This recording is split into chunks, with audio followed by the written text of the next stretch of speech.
Lasing ka na naman! Araw-araw, inatake sa puso yung babae. Patay. Sabi ng lalaki, ayan, ako lasing lang, ikaw patay na.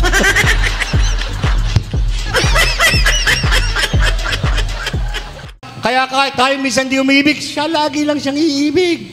Kahit tayo nagkukulang, hindi siya magkukulang. Kahit tayo nagdadamot, hindi siya magdadamot. Father, minsan humihingi ako sa kanya, hindi naman niya binibigay. Aba, nangatwirang ka pa. Sa palagay mo ba, dapat lahat ng gusto mo bibigay ni Yahweh El Shaddai? Ha? Ha? Kayo ba, lahat ng gusto ng anak nyo, binibigay nyo? O kaya nga, makukunat tayo eh. Hindi naman dapat, Father. Kaya nga, bakit pag sa Diyos, kailangan lahat ng gusto mo bibigay? Pareho lang tayo ng Diyos. Hindi rin yung bibigay sa inyong anak kung hindi karapat-dapat o hindi pa napapanahon. Pero pag kailangan nila, kahit ipangutang nyo, uutang ka dahil magbabayad ka ng tuition fee. Gagawin mong lahat pag kailangan ng anak mo. Sasangla mo yung mister mo. Yan.